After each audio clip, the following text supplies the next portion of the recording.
G'day, I'm Will Anderson. Welcome to Gruen. We'll get to our panel in a moment, but first, in Australia, cigarette advertising has been banned for decades, which is why it's great to see an anti-smoking campaign like this. Our message is simple. If you don't smoke, don't start. If you smoke, quit. If you don't quit, change. Unsmoke your world. Unsmoke? I don't understand. Who made that virtuous campaign? Unsmoke your world. That's right, cigarette giant Philip Morris. Ooh, I hope they catch the dastardly bastards selling all those cigarettes. I guess that does explain why these campaign graphics reminded me of something. So why does a company that still sells 800 billion cigarettes a year want you to stop using its product? Turns out Philip Morris has another product, an e-cigarette or heat stick called the IQOS, which heats tobacco. They've flogged the IQOS through Insta posts and live gigs. IQOS is actually a good name for the product because to believe a cigarette giant cares about your health, you'd need an IQ of 6. But there's no cigarette advertising in Australia, right? At least I thought so until last week when News Corp published 4 very science-ish looking articles in partnership with Philip Morris International. Surprising, since usually when something is produced in partnership with Philip Morris, it's lung cancer. The articles liken the technological innovation of e-cigarettes to the invention of the car, flight and space travel, things that can also kill you. Shame they didn't use my favourite scientific discovery from back in 1958, when a Philip Morris scientist admitted smoking contributes to lung cancer, which the company continued to deny through the 60s, 70s, 80s and well into the 90s. So since this is the same Philip Morris that once sued Australia to overturn plain packaging laws, we thought it was only right to plain package News Corp. I know it's tough, News Corp, but I believe in you. You can quit big tobacco. Unsmoke your news. Please welcome our smoking panel, Todd Sampson, Christina Avanti, Karen Ferry, and for the first time this season, here at the desk, it's Russell Howcroft. Tonight, we're talking about the Australian store that makes people feel like this. I take you to the Kmart shop. How cute is this? $3 going in my basket. $7.50 for an iron? My absolute favourite store in this fucking country is Kmart. It has everything. The Wesfarmers' own store is so popular, when lockdown lifted, people raced to the most happening live venue in town. 38 years ago, Kmart advertised like this. At the Kmart Fashion Sale, you'll find real value and quality. Be smart. Get along to the Kmart Fashion Sale and save. Wow, $18 dresses. According to the Bureau of Statistics, today's prices are 264% higher than they were in 1982. But now Kmart sells dresses for $9 and jumpers for as low as $1. $1. Here's some recent highlights from the K marketing.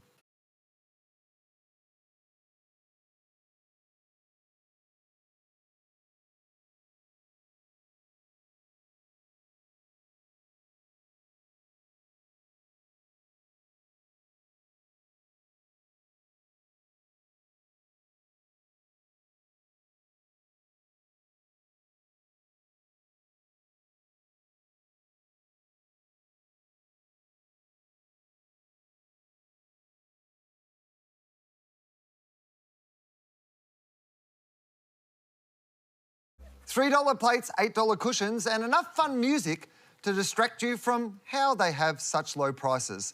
The average price of an item in Kmart is around $7, and in just under a decade, Kmart has gone from near bankruptcy to annual profits of $550 million. Enough money to buy over 183 million plates. Christina, how did Kmart make cheap cool? Look, Kmart made cheap cool in a few different ways. One of the first ways it did it is it sort of countered that discount stigma with aspiration, and it did it with a 1-2 punch, that killer price point that we saw before. And it followed up with sort of a reassurance cue, something around quality, marble top, linen, that kind of thing. And your mind is blown. You're like, how can they do that for that price? Normally with discount, there's some kind of compromise. It's less linen, it's more polyester. You kind of got to sweat it up to save a buck. But what they've actually been able to do is give you breathable fabrics and a saving, so you don't have to suffer to save. The other thing that they did really well that I love is they democratised chic styling and living. Ordinarily, when you used to look at that look, you know, you'd buy something from one of those more upscale establishments. You could probably get the cushion or the throw, but that's about it. You know, your lounge room was sort of 5% chic, but 95% shit. And now with Kmart, right, you can actually complete the look. And that's what the influencers sort of jumped on board with. All those wannabe interior designers were able to actually execute, right? And that's why they did those shelfies and what have you. So there's a couple of things there. Yeah, I mean, they simplified the advertising. When they went through their metamorphosis as a business and they fixed their supply chain to get the costs down, they also tweaked their advertising. And from those ads, you can see that the first thing they did was to not focus on everybody, but to focus on women. And you can see in the ads, 80% of that ad is focused on the woman, and then particularly on mums. And they did that really well. And the other thing they do in their advertising is music. Instead of using a corporate jingle that most companies go for and spend all their money trying to own something, they've decided to continue with kind of popular music. So every ad has something catchy in it. So they simplified their advertising, and I think they did that well. Yeah. I think they've done this at the right time as well. Like, this couldn't have happened before, but they've launched this Goldilocks moment. So when I worked on IKEA, one of the biggest hurdles they had, or one of the biggest hurdles, was that Australian women, who are the majority of homeware buyers, didn't feel like they had the confidence to style their own homes because they were worried about how expensive it would be if they made a mistake. But then at the same time, when they're sitting in these boring beige rooms that they hate, they're watching The Block, which is like super opulent pink velvet and Carrera marble. And then Kmart comes along and says, you can get this look for really low risk costs. So it doesn't matter if you screw it up because it's really cheap to fix. Kmart's YouTube has over 150 videos, including this toy testing series. Kmart Toy Testers! So much more fun than the video of the kids making those toys. But outside the brand-sanctioned channels, there are hundreds of unofficial Facebook groups and Instagram fan pages dedicated to Kmart. Kmart also turns up regularly in the not-quite news. If you love Kmart, big news from them this morning. Crazy for Kmart. Kmart. Yeah, look, Kmart was the most popular brand. They have a range of air fryers and they're great value. And it's not just the airways full of the air fryer. YouTube vloggers love it.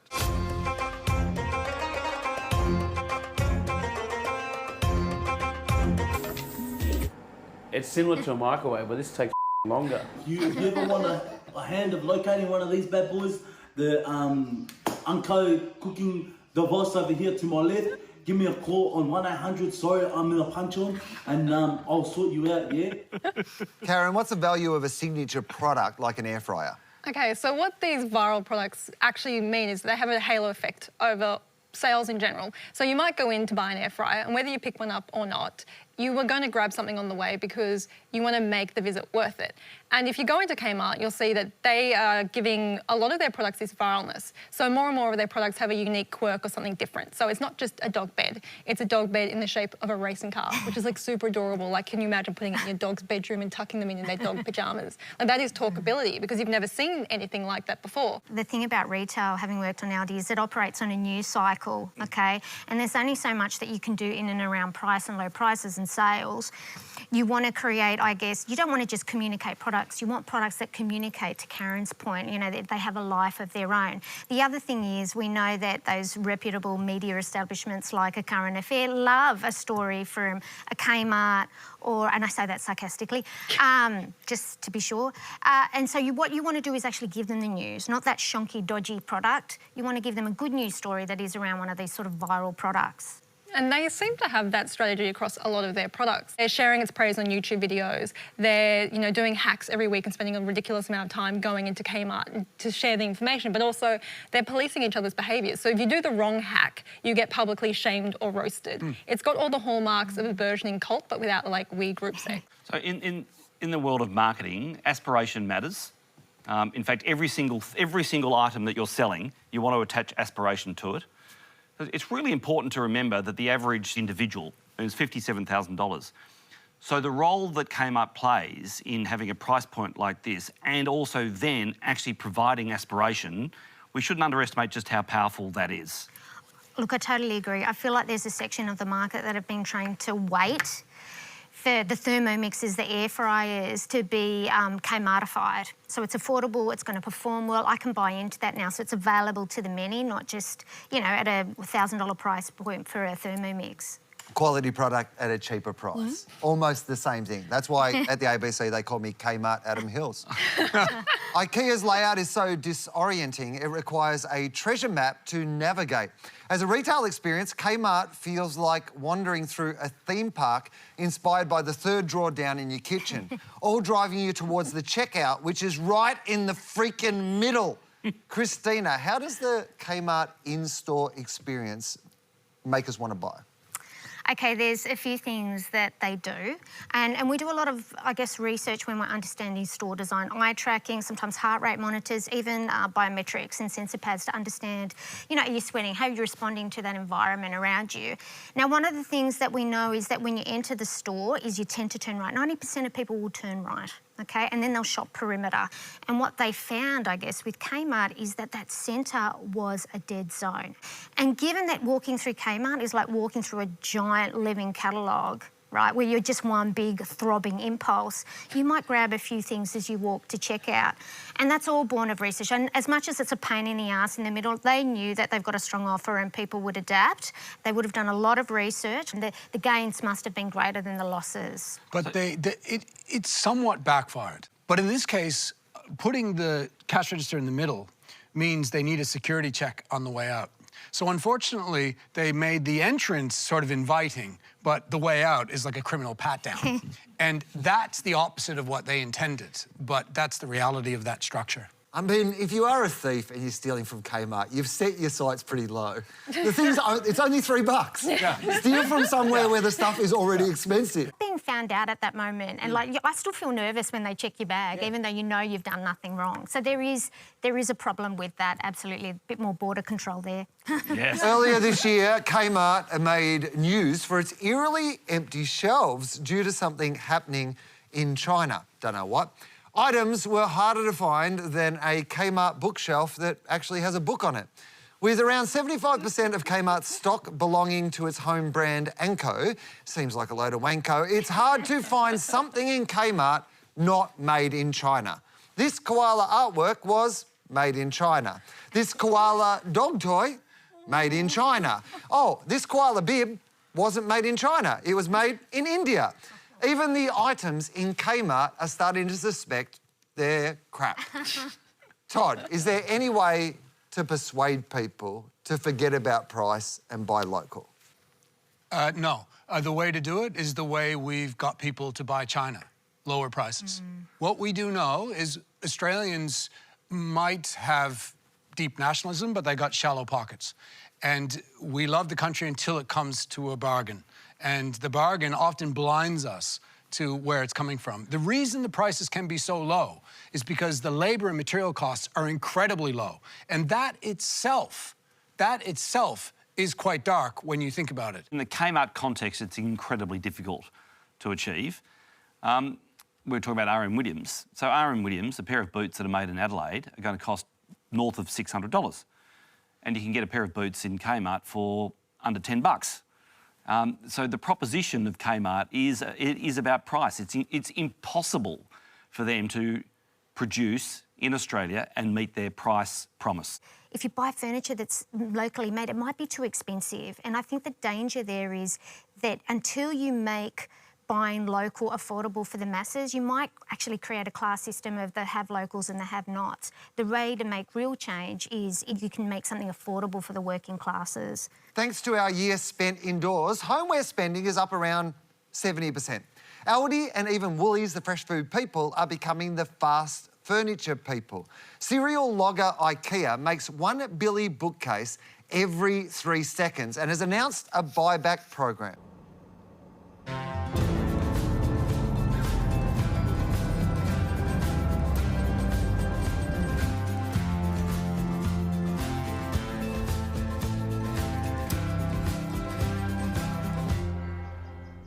Sadly, 5.67 new Billy bookcases were born during the course of that ad. We actually did the maths on that. Over 85% of the furniture we put out on median strips ends up in landfill, or to put it in a more fun Kmarty way,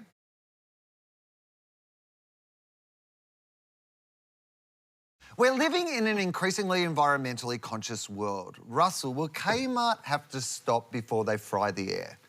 Every corporate in Australia knows that they have to find a way to be more sustainable. And there's actually headlines most days these days around how they're going to invest in being, well, in sustainable practices. It's interesting that when you look at, say, Patagonia, so Patagonia is known throughout the world as, you know, really a long way down the fully sustainable route. They have a flannel shirt, which is 100% sustainable, for $100. I've purchased a Kmart flannel shirt for $8. So that's basically the difference between doing it in a sustainable way, it's $100, and doing it in a non-sustainable way, $8. So they have a long, long, long way to go. Just before we go on, where were you rocking an $8 Kmart flanner? I just want a picture of where you were wearing that flanner. Well, I went on a bush trip for a weekend, and I haven't been back since, and haven't worn the shirt since. I do think that it's probably even harder with fast fashion because as much as, you know, we need to vote with our wallets, there are all these cognitive biases when it comes to fast furniture as opposed to fast fashion. So basically people think, you know, it's furniture, I'm holding on to it long, it's less wasteful. They don't realise that it's like, a really big source of landfill. The other thing is that you think that that furniture is recyclable because its base material is wood when actually it's not. So there's probably even more education that we have to put into, particularly when it comes to fast furniture. The worst thing that's going to happen if a brand doesn't act is that when Gen Z gets more consumer buying power, they're going to start demanding it of brands. So because we've already seen Gen Z, they're starting to get a little bit more money in terms of as teenagers, they're buying, you know, fashion, they're buying cosmetics, they're buying entertainment and food. And they don't shop like any other generation before them. They're also heavily influenced by the information age. So they'll do the research. And if they think that a brand isn't acting ethically, especially around sustainability, they'll say so and they say, we won't buy your product until you do. Yeah, there is another element to this. So you're right. So they'll behave because legislation says to behave, or they'll behave because the consumer demands it. I wouldn't discount just corporate leadership. There is genuinely some really serious corporate leadership going on right now. Yeah, and I think most companies aren't made of evil people. There's people that want to do good things, but it's such a hard balance sheet because being sustainable in consumerism is almost impossible because consumerism works when we aren't being sustainable. There is a solution that is kind of top down and bottom up, and hopefully we'll meet in the middle somewhere in the near future. I worry about... The problem is you buy your flannel shirt to go bush and the bush is being destroyed by the flannel shirt. It's a horrible circle. Yeah. You're right. All this season, we've been finding excuses to give little gifts to Russell. And now he's here in the studio and we're talking about the air fryer. We thought it was only right to get you this. It's a map of Kmart. You'll have to buy one yourself. We ran out of money. Thank you. 2 out of 3 Australians play video games on consoles, computers, and the world's most popular gaming device, which is probably right in front of your face as you scroll while I'm talking. Pay attention! Your phone. Gaming is so mainstream that Kmart sells a gaming chair and other high-quality gaming accessories. You can just by sliding your hand across it, you can feel how cheap it is. Gaming ads often look like this. We are all explorers. And there are new worlds to explore. Wow, I can't wait to explore how long I can sit on the couch.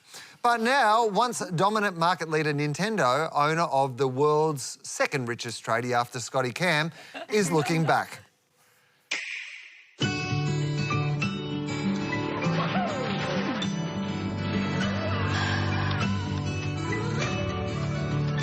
go around behind him, lift him up, throw him.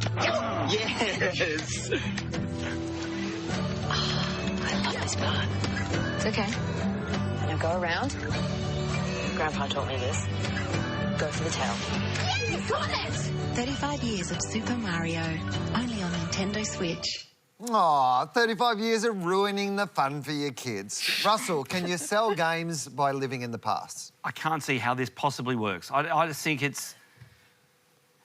The idea that computer games are nostalgic strikes me as being completely the wrong reason why you would acquire a Nintendo.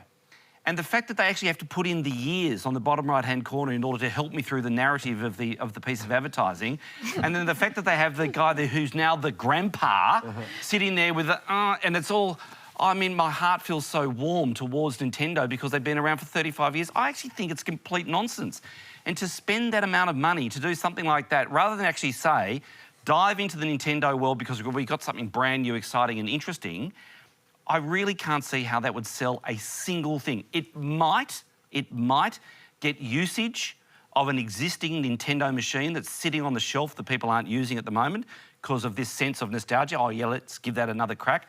But how that possibly sells a console, someone else might have to explain that to me. You can see, seeing those ads back to back like that, you can see the two completely different strategies. So on the one side, you got PlayStation and Microsoft Xbox that are selling consoles. Well, they're not actually selling consoles because they lose money on consoles. They're selling the software that comes with them. So it's like a razor blade thing. So, and they use graphics, motivation, filmic quality. That's the one side. The other side is Nintendo that sells an experience, the family experience. And Nintendo does have a massive market, and it does tap in on some level to that child in you that used to play those games, even though Nintendo now is very advanced. I absolutely agree. Nintendo is kind of like the Pixar of gaming, and it is entry-level gaming. It's all about positioning it as family togetherness. Now, the execution might not be great, but there is, I guess, a reason for why they sell the content and not just the hardware. Nintendo actually publishes that software, right? It takes a lot of money to come up with a storyline like Luigi and Mario, two plumbers on an adventure. And what they want to do is, over time, make sure they monetize that over generation and over generation, which is what they're doing there. So, Will, I've got a confession to make. So, in 1997, I pitched for the Nintendo business when I was a owner of an advertising agency. Right. So are you just speaking from bitterness? Yeah. I lost. Brands love gaming. Coke has ads inside games. Xbox partnered with Lynx so you can smell like an Xbox. Burger King sponsored a real football team just to get in the video game FIFA. And Lego joined forces with Nintendo. Hey, boys, look what your old man's found. Whoa, what is that? What is this guy? Dear future me, how are things going in 2020? Not well, baby Fitzy. Not well. Karen, why can't we get away from brands even in a virtual world? Because gaming is kind of where it's at. Like, it is such a big entertainment platform, and it's where people are spending their time and their money. Like, last year, globally, the gaming industry, their revenue was more than double of the film and music industry combined. It's all about time. In the end, it's all about time. So the world of media, marketing, advertising, the core measurement is the time that a consumer spends. So the time that a consumer spends in a shop, make that as long as possible because we're going to sell more. The time they spend watching television, that's great because I've got a chance to advertise to them. So time spent watching, time spent listening on the radio, the longer you can make that, the more opportunity you have to sell. And screen time, so time spent playing, right? So you've only probably got 8 hours per day. You've got 8 hours working, 8 hours sleeping, and 8 hours playing. And those 8 hours are on screens. So you've got to attack the screen time, otherwise you're not going to sell anything. Professional gaming sells out stadiums and winners walk away with millions of dollars. Your Fortnite World Champion, Booga! gets richer. $3 million, which he spent on 1 million Kmart plates. Watching other people play games is its own huge industry. Streaming platform Twitch, owned by Amazon, allows gamers to broadcast themselves to an audience of 15 million users. And where there's viewers, there's brands. This week, Honda used the Twitch stream to launch a car, and fans loved it.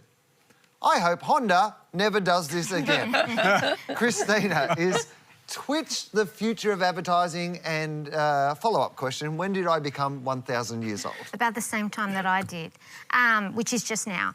What I find really interesting about Twitch is it's a crossbreed of, I guess, all kinds of different formats. Now, the really interesting thing about it also is it's reaching the unreachable. 40% of these people are not watching TV. It's a lucrative 18 to 35-year-old market.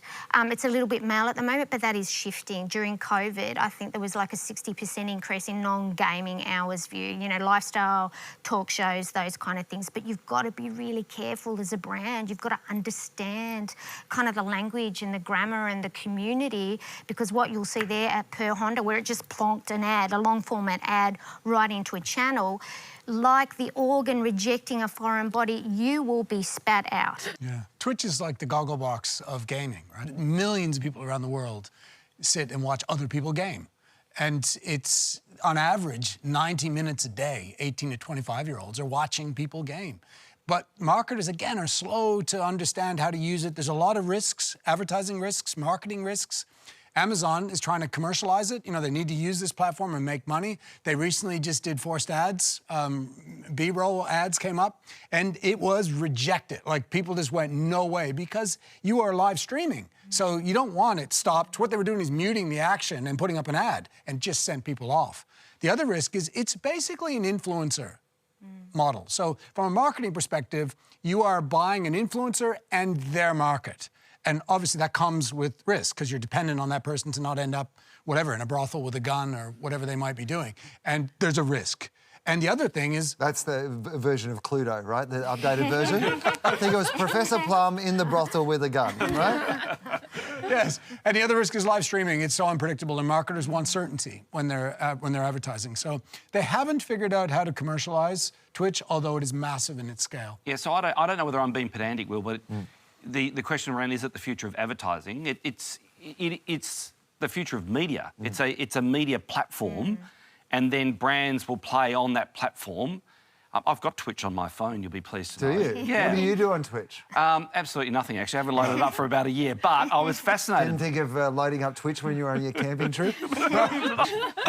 No, well, I didn't. But it is fascinating to see a brand new media. It's a media platform that you carry around, obviously, on your phone, and the sheer reach of it is extraordinary, and then brands get to play on top of it. It's not an ad itself. It's just like a TV station, and yet it's a new age, a new world TV station. I think the big mistake is, when looking at this as a media platform, is making sure that you don't think that it's broadcast only. It's also a social network. And what Twitch understood, which no one else did, is that gaming isn't for loners. Gaming is actually a really social activity. And that's what Twitch understood, and that's what multiplayer gaming is about, is that you learn from watching your friends, but that's how you connect. And they've managed to use technology to overcome the physical barrier of people having to play from their home. So it's really going to evolve how we start to connect with one another now that we're distanced. It's interesting how Twitch is selling their space, and they're selling their space by saying that we have Gen Z and millennials, and you can't get them on television, radio, and newspapers. Can't get them. So you can really only get them within this space. But the reason you can't get them, a lot of it is they hate advertising. It annoys them. It irritates them. It gets in the middle of their games. So the reason that they're selling it is the reason why it's free on their space. And now they put it in. And it was interesting. It's like an experiment. They put ads in, and they were rejected. So Amazon needs to turn a buck on this, so I don't know what they're going to do to make the money. Amazon needs to turn a buck. Poor Amazon. How will they survive if they don't make money out of this thing? Before musician Travis Scott was holding virtual concerts in Fortnite, another group was pushing the boundaries of the virtual world, the ABC. This is, or was, ABC Island. Back in 2007, the ABC built an island in online game Second Life, where they held concerts, streamed talks, this is all true, and even had Mr. Squiggle host a birthday party, proving once upon a time the ABC did have too much money. Until online vandals destroyed the island and the ABC withdrew all funding, which they marked with this sign on the island. Torn apart and no funding. Now it's exactly like the real ABC. And how was ABC Island vandalised? By adding Nike and Puma logos. It makes me sick. What kind of monster would put brands on the ABC? Please thank our panel, Todd, Christina, Karen and Russell.